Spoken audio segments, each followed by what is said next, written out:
The Black Cat and Other Stories by Edgar Allan Poe. The Black Cat. You are not going to believe this story, but it is a true story, as true as I sit here writing it, as true as I will die in the morning. Yes, this story ends with my end, with my death tomorrow. I have always been a kind and loving person. Everyone will tell you this. They will also tell you that I have always loved animals more than anything. When I was a little boy, my family always had many different animals round the house.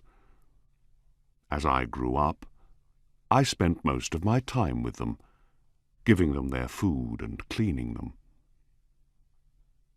I married when I was very young, and I was happy to find that my wife loved all of our animal friends as much as I did.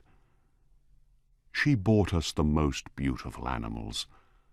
We had all sorts of birds, goldfish, a fine dog, and a cat. The cat was a very large and beautiful animal. He was black, black all over, and very intelligent. He was so intelligent that my wife often laughed about what some people believe. Some people believe that all black cats are evil, enemies in a cat's body. Pluto, this was the cat's name, was my favorite. It was always I who gave him his food, and he followed me everywhere. I often had to stop him from following me through the streets. For years, he and I lived happily together, the best of friends. But during those years, I was slowly changing. It was that evil enemy of man called drink who was changing me. I was not the kind, loving person people knew before. I grew more and more selfish. I was often suddenly angry about unimportant things. I began to use bad language, most of all with my wife. I even hit her sometimes. And by that time, of course, I was often doing horrible things to our animals. I hit all of them, but never Pluto. But my illness was getting worse. Oh yes, drink is an illness. Soon I began to hurt my dear Pluto too. I remember that night very well. I came home late, full of drink again. I could not understand why Pluto was not pleased to see me. The cat was staying away from me. My Pluto did not want to come near me. I caught him and picked him up, holding him strongly. He was afraid of me, and bit my hand. Suddenly, I was not myself any more. Someone else was in my body, someone evil and mad with drink. I took my knife from my pocket, held the poor animal by its neck, and cut out one of its eyes. The next morning, my mind was full of pain and horror when I woke up. I was deeply sorry. I could not understand how I could do such an evil thing. But drink soon helped me to forget. Slowly the cat got better. Soon he felt no more pain. There was now only an ugly, dry hole where the eye once was. He began to go round the house as usual again. He never came near me now, of course, and he ran away when I went too close. I knew he didn't love me anymore. At first I was sad. Then slowly I started to feel angry. And I did another terrible thing. I had to do it. I could not stop myself. I did it with a terrible sadness in my heart, because I knew it was evil. And that was why I did it. Yes, I did it because I knew it was evil. What did I do? I caught the cat and hung him by his neck from a tree until he was dead. That night I woke up suddenly. My bed was on fire. I heard people outside shouting, "Fire! Fire!" Our house was burning. I, my wife, and our servant were lucky to escape. We stood and watched as the house burned down to the ground. There was nothing left of the building the next morning. All the walls fell down during the night, except one, a wall in the middle of the house. I realized why this wall did not burn, because there was new plaster on it. The plaster was still quite wet. I was surprised to see a crowd of people next to the wall. They were talking and seemed to be quite excited. I went closer and looked over their shoulders. I saw a black shape in the new white plaster. It was the shape of a large cat hanging by its neck. I looked at the shape with complete horror. Several minutes passed before I could think clearly again. I knew I had to try to think clearly. I had to know why it was there. I remembered hanging the cat in the garden of the house next door. During the fire, the garden was full of people. Probably someone cut the dead cat from the tree and threw it through the window to try and wake me. The falling walls pressed the animal's body into the fresh plaster. The cat burned completely, leaving the black shape in the new plaster. Yes, I was sure that was what happened. But I could not forget that black shape for months. I even saw it in my dreams. I began to feel sad about losing the animal, so I began to look for another one. I looked mostly in the poor parts of our town, where I went drinking. I searched for another black cat of the same size and type as Pluto. One night, as I sat in a dark and dirty drinking house, I noticed a black object on top of a cupboard near some bottles of wine. I was surprised when I saw it. I looked at those bottles a few minutes ago, I thought, and I am sure that object was not there before. I got up and went to see what it was. I put my hand up, touched it, and found that it was a black cat. A very large one, as large as Pluto. He looked like Pluto, too, in every way but one. Pluto did not have a white hair anywhere on his body. This cat had a large white shape on his front. He got up when I touched him, and pressed the side of his head against my hand several times. He liked me. This was the animal I was looking for. He continued to be very friendly, and later, when I left, he followed me into the street. He came all the way home with me. We now had another house, and came inside. He immediately jumped up onto the most comfortable chair and went to sleep.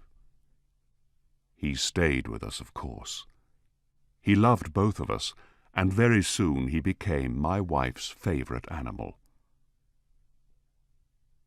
But as the weeks passed, I began to dislike the animal more and more. I do not know why, but I hated the way he loved me. Soon I began to hate him. But I was never unkind to him. Yes, I was very careful about that. I kept away from him because I remembered what I did to my poor Pluto. I also hated the animal because he only had one eye. I noticed this the morning after he came home with me. Of course, this only made my dear wife love him more. But the more I hated the cat, the more he seemed to love me. He followed me everywhere, getting under my feet all the time. When I sat down, he always sat under my chair. Often he tried to jump up on my knees. I wanted to murder him when he did this. But I did not. I stopped myself because I remembered Pluto, but also because I was afraid of the animal. How can I explain this fear? It was not really a fear of something evil, but then how else can I possibly describe it? Slowly, this strange fear grew into horror. Yes, horror. If I tell you why, you will not believe me. You will think I am mad. Several times, my wife took the cat and showed me the white shape on his chest. She said the shape was slowly changing. For a long time I did not believe her, but slowly, after many weeks, I began to see that she was right. The shape was changing. Its sides were becoming straighter and straighter. It was beginning to look more and more like an object. After a few more weeks, I saw what the shape was. It was impossible not to see. There on his front was the shape of an object I am almost too afraid to name. It was that terrible machine of pain and death. Yes, the gallows. I no longer knew the meaning of happiness or rest. During the day, the animal never left me. At night, he woke me up nearly every hour. I remember waking from terrible dreams and feeling him sitting next to my face, his heavy body pressing down on my heart. I was now a very different man. There was not the smallest piece of good left in me. I now had only evil thoughts. The darkest and the most evil thoughts. I hated everyone and everything, my dear wife, too. One day she came down into the cellar with me to cut some wood. We were now too poor to have a servant. Of course, the cat followed me down the stairs and nearly made me fall. This made me so angry that I took the axe and tried to cut the animal in two. But as I brought the axe down, my wife stopped my arm with her hand. This made me even more angry, and I pulled her hand away from my wrist, lifted the tool again, brought it down hard, and buried it in the top of her head. I had to hide the body. I knew I could not take it out of the house. The neighbors noticed everything. I thought of cutting it into pieces and burning it. I thought of burying it in the floor of the cellar. I thought of throwing it into the river at the end of the garden. I thought of putting it into a wooden box and taking it out of the house that way. In the end, I decided to hide the body in one of the walls of the cellar. It was quite an old building near the river, so the walls of the cellar were quite wet and the plaster was soft. There was new plaster on one of the walls, and I knew that underneath it the wall was not very strong. I also knew that this wall was very thick. I could hide the body in the middle of it. It was not difficult. I took off some plaster, took out a few stones, and made a hole in the earth that filled the middle of the wall. I put my wife there, put back the stones, made some new plaster, and put it on the wall. Then I cleaned the floor and looked carefully round. Everything looked just as it did before. Nobody would ever know. Next, I went upstairs to kill the cat. The animal was bringing me bad luck. I had to kill it. I searched everywhere, but I could not find him. I was sure it was because of my wife's murder. He was too clever to come near me now. I waited all evening, but I did not see the evil animal.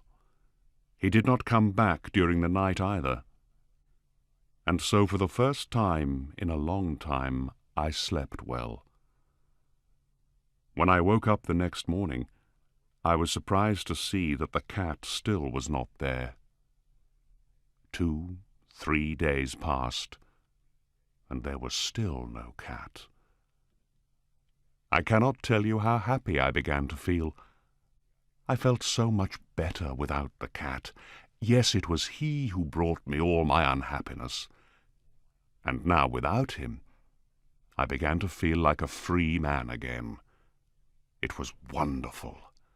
No more cat, never again. Several people came and asked about my wife, but I answered their questions easily. Then, on the 4th day, the police came. I was not worried when they searched the house. They asked me to come with them as they searched. They looked everywhere, several times. Then they went down into the cellar.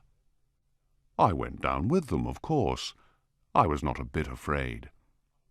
I walked calmly up and down, watching them search.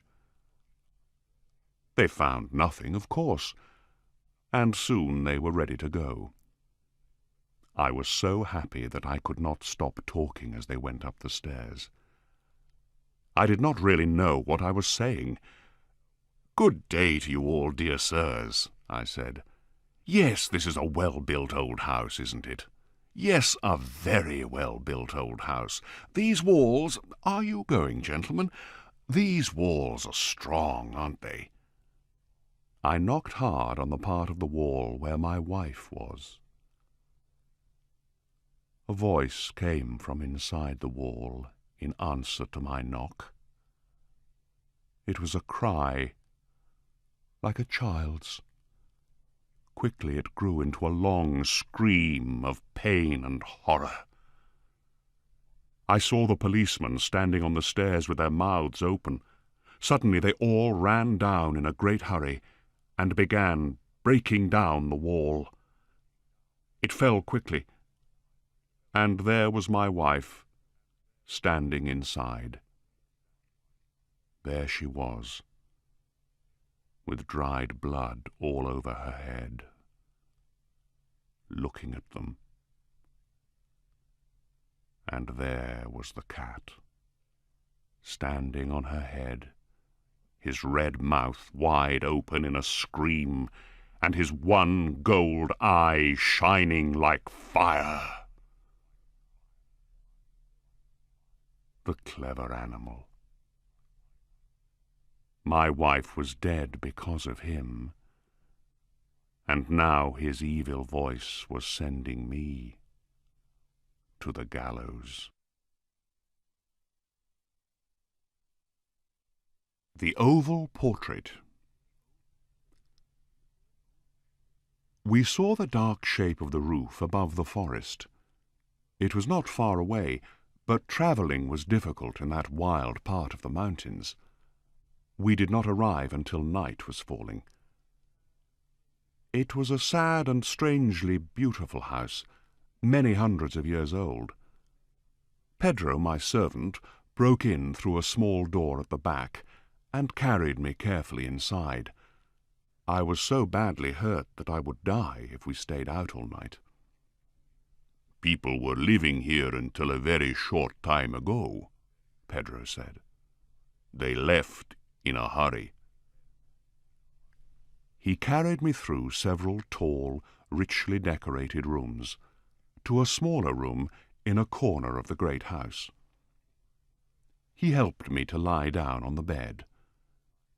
There were a lot of very fine modern pictures in this room. I looked at them for a while in the dying light. They were everywhere on the walls, all round me. After dark, I could not sleep because of the pain. Also, I was so weak now that I was afraid that I was dying, so I asked Pedro to light the lamp beside the bed. I began to look at the pictures on the walls, and as I did so, I read a small book. I found this book on the bed next to me. It described all the pictures in the room, one by one, and told their stories. I looked and read for a long time, and the hours passed quickly. Midnight came and went. My eyes became more and more tired, and soon I found it hard to read the words on the page. So I reached out, this was painful and difficult, and moved the lamp closer. Now the lamp's light fell in a different part of the room, a part that was in deep shadow until then. I saw more pictures, and among them there was a portrait of a young woman. As soon as I saw it, I closed my eyes. Keeping my eyes closed, I tried to understand why. Why did I suddenly close my eyes like that? Then I realized I did it to give myself time. I needed time to think. Was I sure that I really saw what I thought I saw? Was I dreaming? No. I was suddenly very awake. I waited until I was calm again. Then I opened my eyes and looked a second time. No, there was no mistake. My eyes were seeing what they saw the first time, only seconds before. The picture, as I said, was a portrait. It was oval in shape, and showed the head and shoulders of a young woman. It was the finest and the most beautiful painting that I have ever seen, and I know I never ever saw a woman as beautiful as her. But it was not her beauty that shook me so suddenly from my half-sleep, and it was not the beauty of the painter's work that excited me in such a strange way. I stayed for perhaps an hour, half sitting, half lying, never taking my eyes off the portrait. Then at last I understood. At last I realized what the true secret of the picture was, and I fell back in the bed again. It was the way she was looking at me. Her eyes, that beautiful smile, that way she looked at me, she was so real. It was almost impossible to believe that she was just paint, that she was not alive. The first time I looked at the portrait, I simply could not believe what my eyes were seeing. But now I felt a very different feeling growing inside me. The more I looked into those eyes, the more I looked at that beautiful smile, the more I was afraid. It was a strange, terrible fear that I could not understand. It was a fear mixed with horror. I moved the lamp back to where it was before. The portrait was now hidden in darkness again. Quickly, I looked through the book until I found the story of the oval portrait. I read these words. She was a beautiful young flower, and always so happy. Yes, she was happy until that evil day when she saw and loved the painter of her portrait. They were married, but sadly, he already had a wife. His work, his painting was more important to him than anything in the world. Before, she was all light and smiles. She loved everything in the world. Now she loved all things but one, her husband's work. His painting was her only enemy, and she began to hate the paintings that kept her husband away from her. And so it was a terrible thing when he told her that he wanted to paint his young wife's portrait. For weeks she sat in the tall, dark room while he worked. He was a silent man, always working, always lost in his wild, secret dreams. She sat still, always smiling, never moving, while he painted her hour after hour, day after day. He did not see that she was growing weaker with every day. He never noticed that she was not healthy anymore, and not happy anymore. The change was happening in front of his eyes, but he did not see it. But she went on smiling. She never stopped smiling, because she saw that her husband, who was now very famous, enjoyed his work so much. He worked day and night, painting the portrait of the woman he loved. And as he painted, the woman who loved him grew slowly weaker and sadder. Several people saw the half-finished picture. They told the painter how wonderful it was, speaking softly as he worked. They said the portrait showed how much he loved his beautiful wife. Silently, she sat in front of her husband and his visitors, hearing and seeing nothing now. The work was coming near an end. He did not welcome visitors in the room any more. A terrible fire was burning inside him now. He was wild, almost mad with his work.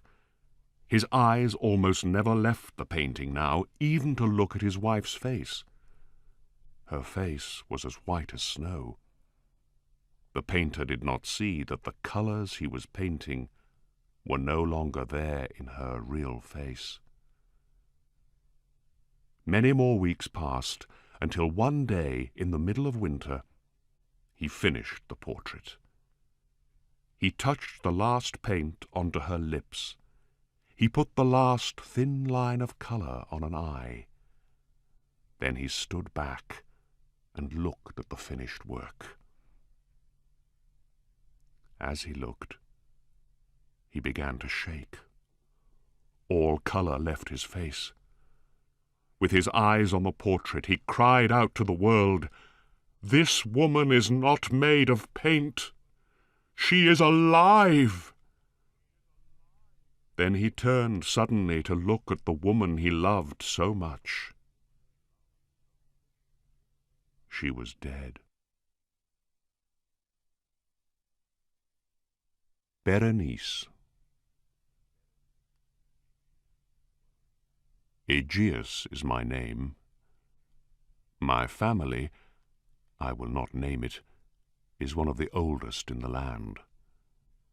We have lived here inside the walls of this great house for many hundreds of years. I sometimes walk through its silent rooms. Each one is richly decorated by the hands of only the finest workmen. But my favorite has always been the library. It is here among books that I have always spent most of my time. My mother died in the library. I was born here. Yes, the world heard my first cries here, and these walls, the books that stand along them, are among the first things I can remember in my life. I was born here in this room, but my life did not begin here. I know I lived another life before the one I am living now. I can remember another time, like a dream without shape or body, a world of eyes, sweet sad sounds, and silent shadows. I woke up from that long night. My eyes opened, and I saw the light of day again, here, in this room full of thoughts and dreams. As a child, I spent my days reading in this library, and my young days dreaming here. The years passed. I grew up without noticing it, and soon I found that I was no longer young. I was already in the middle of my life, and I was still living here in the house of my fathers. I almost never left the house, and I left the library less and less. And so slowly, the real world, life in the world outside these walls, began to seem like a dream to me. The wild ideas, the dreams inside my head were my real world. They were my whole life. Berenice and I were cousins. She and I grew up together here in this house, but we grew so differently. I was the weak one, so often sick, always lost in my dark and heavy thoughts. She was the strong, healthy one, always so full of life, always shining like a bright new sun. She ran over the hills under the great blue sky, while I studied in the library. I lived inside the walls of my mind, fighting with the most difficult and painful ideas. She walked quickly and happily through life, never thinking of the shadows around her. I watched our young years flying away on the silent wings of time. Berenice never thought of tomorrow. She lived only for the day. Berenice. I call out her name, Berenice, and 1,000 sweet voices answer me from the past. I can see her clearly now, as she was in her early days of beauty and light. I see her, and then suddenly all is darkness, mystery and fear. Her bright young days ended when an illness, a terrible illness, came down on her like a sudden storm. I watched the dark cloud pass over her. I saw it change her body and mind completely. The cloud came and went, leaving someone I did not know. Who was this sad person I saw now? Where was my Berenice, the Berenice I once knew? This first illness caused several other illnesses to follow. One of these was a very unusual type of epilepsy. This epilepsy always came suddenly, without warning. Suddenly her mind stopped working. She fell to the ground, red in the face, shaking all over, making strange sounds, her eyes not seeing any more. The epilepsy often ended with her going into a kind of very deep sleep. Sometimes this sleep was so deep that it was difficult to tell if she was dead or not. Often she woke up from the sleep as suddenly as the epilepsy began. She would just get up again as if nothing was wrong. It was during this time that my illness began to get worse. I felt it growing stronger day by day. I knew I could do nothing to stop it. And soon, like Berenice, my illness changed my life completely. It was not my body that was sick. It was my mind. It was an illness of the mind. I can only describe it as a type of monomania.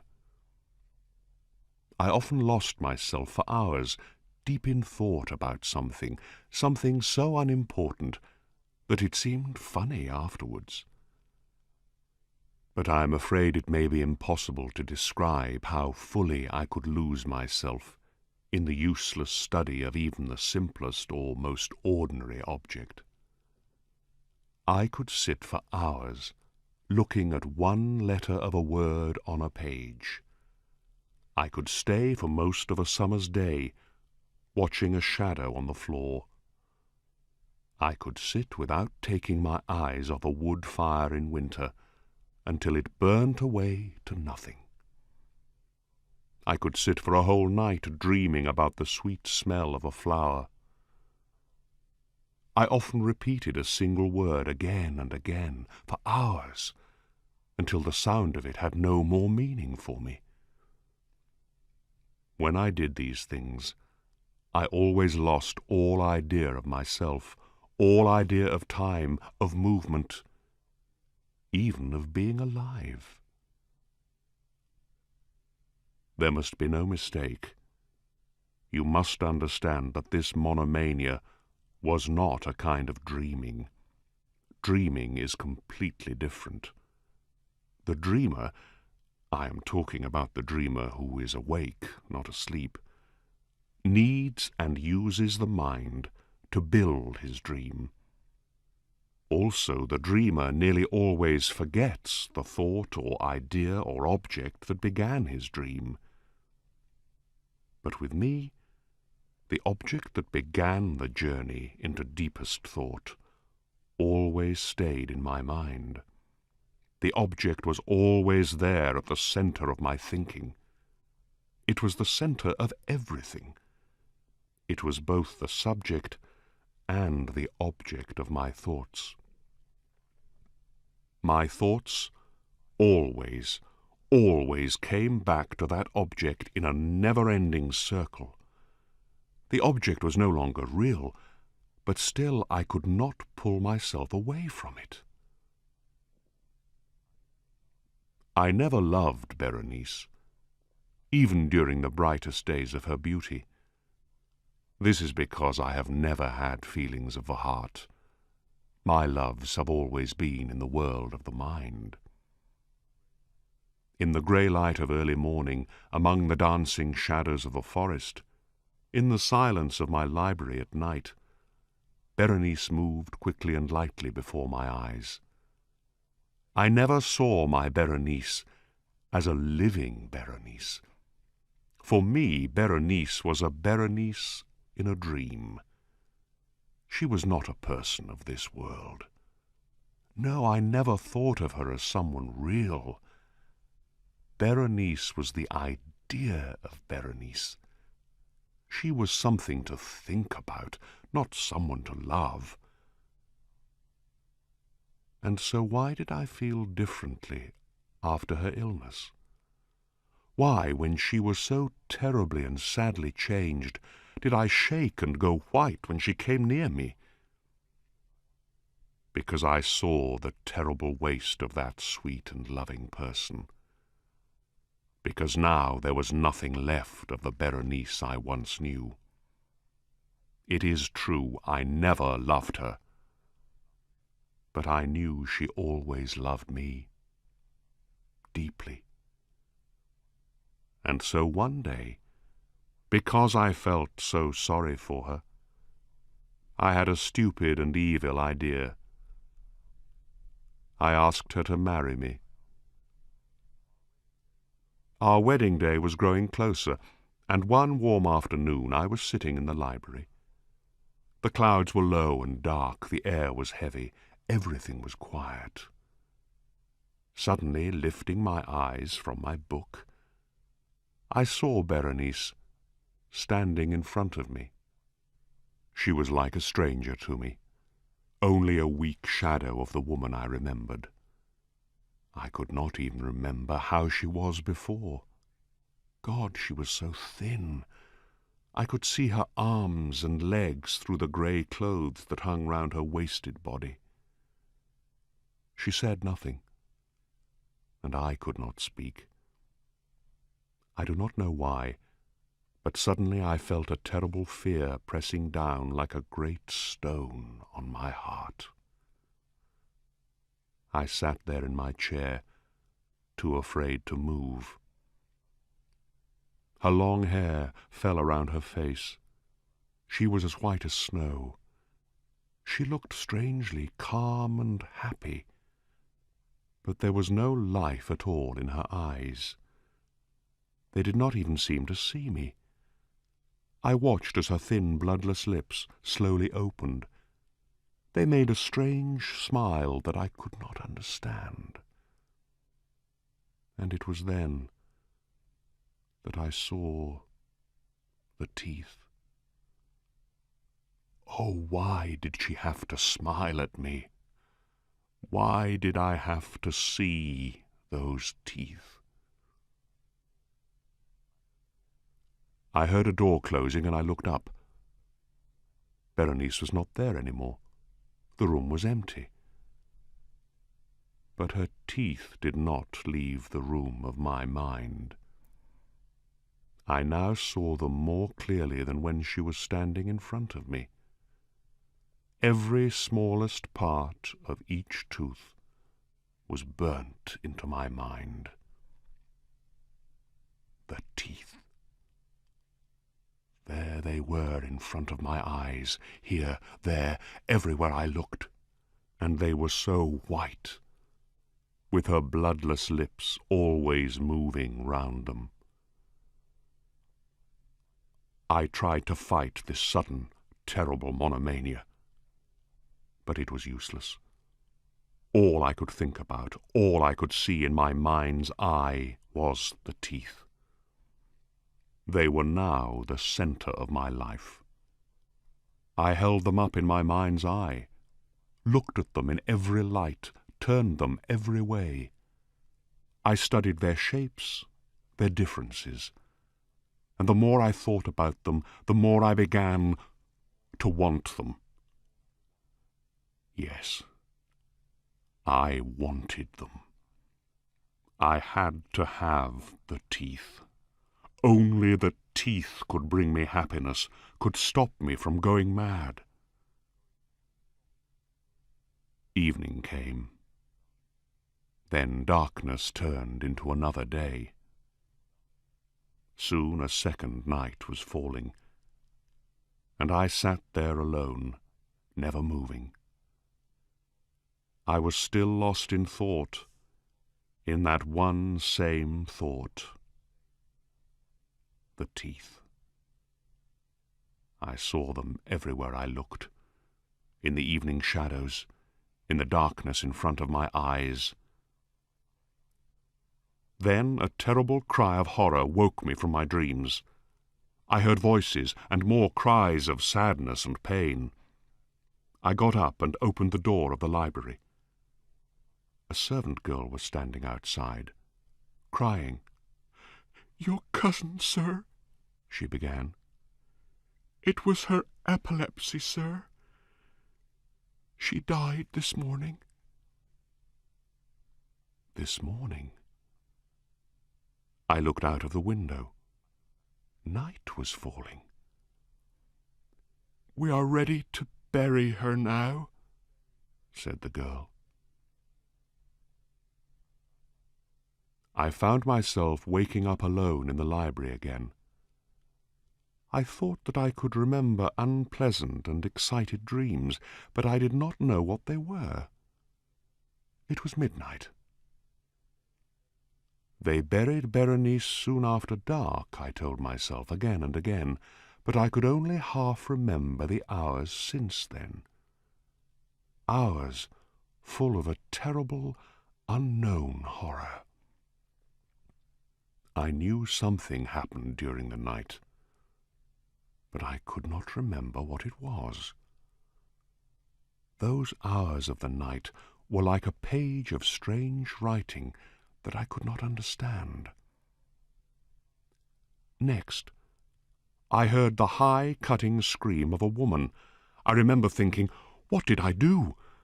I asked myself this question out loud, and the walls of the library answered me in a soft voice like mine. What did you do? There was a lamp on the table near me, with a small box next to it. I knew this box well. It belonged to our family's doctor. But why was it there now on the table? And why was I shaking like a leaf as I looked at it? Why was my hair standing on my head? There was a knock on the door. A servant came in. He was wild with fear and spoke to me quickly in a low, shaking voice. I could not understand all of what he was saying. "Some of us heard a wild cry during the night, sir," he said. "We went to find out what it was, and we found Berenice's body lying in the open, sir," he cried. "Someone took her out of the hole where we buried her. Her body was cut and bleeding. But worse than that, she was not dead, sir. She was still alive." He pointed at my clothes. There was blood all over them. I said nothing. He took my hand. I saw cuts and dried blood on it. I cried out, jumped to the table and tried to open the box. I tried and tried, but I could not. It fell to the floor and broke. Dentist's tools fell out of it, and with them, so small and so white, 32 teeth fell here, there, everywhere. The Mask of the Red Death. For a long time, the Red Death was everywhere in the land. There never was a plague that killed as many, and there never was a death as terrible. First, you felt burning pains in your stomach. Then everything began to turn round and round inside your head. Then blood began to come out through your skin. Yes, you began to bleed all over your body, but most of all through your face. And of course, when people saw this, they left you immediately. Nobody wanted to help you. Your horrible red face told everyone that it was too late. Yes, the Red Death was a very short illness, only about half an hour from its beginning to your end. But Prince Prospero was a brave and happy and wise prince. When half of the people in his land were dead, he chose 1,000 healthy and happy friends and took them away from the city. He took them over the hills and far away to his favorite house in the middle of a forest. It was a very large and beautiful house with a high, strong wall all round it. The wall had only one door, a very strong metal one. When the prince and all his friends were safely inside, several servants pushed the great door shut. Looking pleased with himself, the prince locked it, and threw the key, it was the only one, over the wall into the lake outside. He smiled as he watched the circles in the deep, dark water. Now nobody could come in or out of the house. Inside there was plenty of food, enough for more than a year. He and his lucky friends did not have to worry about the Red Death outside. The outside world could worry about itself. And so everyone soon forgot the terrible plague. They were safe inside the prince's beautiful house, and they had everything they needed to have a good time. There were dancers, there were musicians, there was beauty, there was wine. All this and more was inside. The Red Death was outside. 5 months later, the plague was still everywhere in the land. Prince Prospero gave a very special party for his 1,000 friends. It was a masked party of a most unusual kind. Prince Prospero gave this party in the newest part of his great house, in 7 rooms which he almost never used. Normally, only the most important visitors used those rooms, foreign princes, for example. They were very unusual, those 7 rooms, and that is why he chose them for the party. Prince Prospero often had very unusual ideas.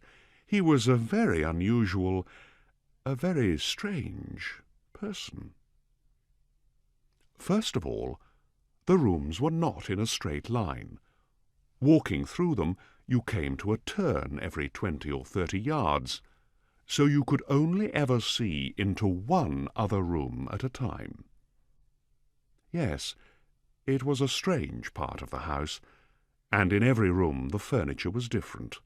With each turn you always saw something interesting and new.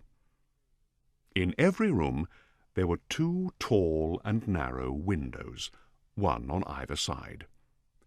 There was coloured glass in these windows, a different colour in each room.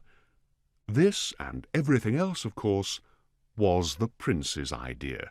I forgot to tell you, the prince made the plans for this part of the house himself. Of course, it was the prince who decorated the rooms for the party, and he did this in his usual, unusual way. Like the glass, each room was a different colour, and everything in each room was that same colour. The first room at the east end was blue, and so were the windows, bright blue. In the second room, everything was purple, like the glass. In the third, everything was green. The fourth was orange, the fifth white, the sixth yellow. In the 7th room, everything was black. Everything but the windows. They were a deep, rich red colour, the colour of blood. There were no lamps anywhere in the 7 rooms. Light came from the windows on either side. Outside each window there was a fire burning in a large metal dish.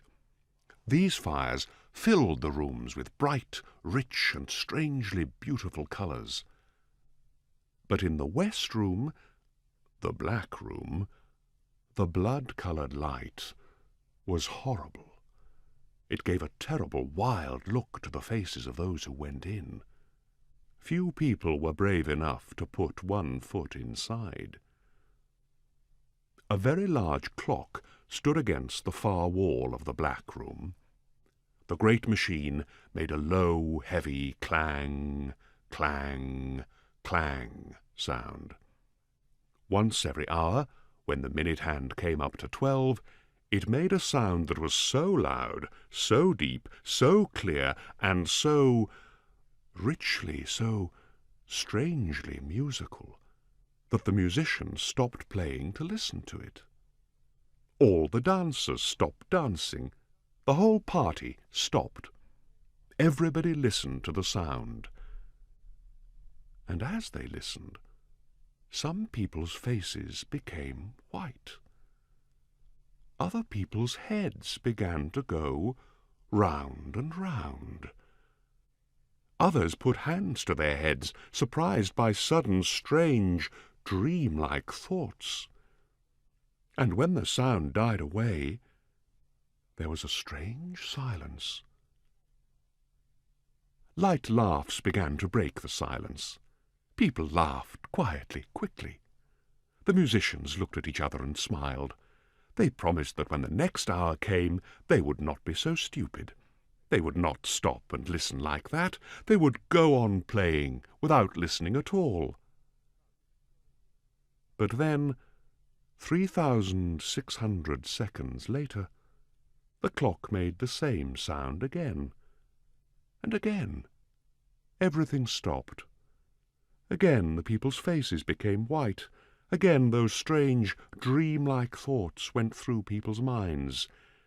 And again there was that same empty silence, those same quiet laughs, and those same smiles and promises. But if we forget this, it was a wonderful party. Yes, we can say that the prince had a truly fine eye for colour, and all his friends enjoyed his strange decorations. Some people thought he was mad, of course. Only friends who knew him well knew he was not. But he did more than choose the decorations. He also chose the way everyone was dressed. Oh, yes, you can be sure that they were dressed strangely. And many of them were much more than just strange. Yes, there was a bit of everything at that party, the beautiful, the ugly, and a lot of the horrible. They looked like a madman's dreams, those strange masked people dancing to the wild music. They went up and down, changing colour as they danced from room to room, until the minute hand on the clock came up to the hour. And then, when they heard the first sound of the clock, everything stopped as before. The dreams stood still until the great deep voice of the clock died away. Then there was that same strange silence. Then there were those little light and quiet laughs. Then the music began again. The dreams began to move once more, dancing more happily than ever. They danced and danced, on, through all the rooms, except one. No one went into the west room any more. The blood-coloured light was growing brighter and more horrible with every minute. But in other rooms the party was going stronger than ever. The wild dancing went on until the minute hand reached that hour again. Then, of course, when the first sound of the clock was heard, the music stopped. The dancers became still. All was still. It was midnight. 1, 2, 3, 4, 5, 12 times the clock made that same strange, deep, and so sweetly musical sound. Midnight. 7, 8. It seemed like there was no end to the sounds this time. Each sound seemed to go on forever. And as those 12 sounds went on and on, people became whiter. Their heads began to go round and round and round. They thought stranger and more dreamlike thoughts than ever before. And some of them saw a tall, masked man walking slowly and silently among them. The news travelled quickly through the rooms. Soon everybody at the party was talking about the tall, masked man. As the stranger walked silently among them, people looked at him with anger and horror. Anger at choosing those clothes. Horror at choosing that mask. If it was to make them laugh, then it was not funny. Even the prince would never dream of wearing those clothes. The stranger was wearing black clothes. His mask was the face of a dead man. Yes, it was a death mask, but it was the colour of that mask that made everyone shake with horror. The mask was red. It was the mask of the Red Death. Prince Prospero saw the stranger as he walked among the dancers, and suddenly he became mad with anger. He waved his hand, and the music stopped immediately. "Who?" he shouted. "Who has done this horrible thing? Catch that man! Take off that mask! We will cut off his head in the morning." The masked stranger began walking slowly towards the prince as he said this. Everybody, even the brave Prince Prospero, was suddenly afraid. Nobody was brave enough to put out a hand to stop the visitor. He passed very close to the prince, and everybody everywhere stepped back against the walls as he walked slowly out of the blue room and into the purple, through the green, into the orange, into the white, into the yellow. Suddenly, Prince Prospero was angry with himself for being so stupidly afraid. He ran after the stranger. He ran through the 6 rooms, but nobody followed him. Pulling out his knife, he ran into the black room. The masked man, who was walking towards the opposite corner, stopped. The prince stopped a yard from him. The masked man turned suddenly, and a terrible, cutting cry was heard. The prince's shining knife fell without a sound on the black floor. The prince fell without a sound next to it. Dead. Suddenly, and nobody knew why, suddenly the dancers were no longer afraid. A crowd of them ran into the black room.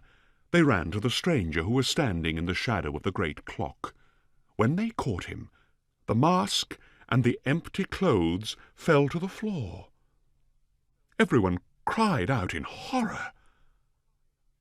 There was nobody inside the clothes. There was nobody there.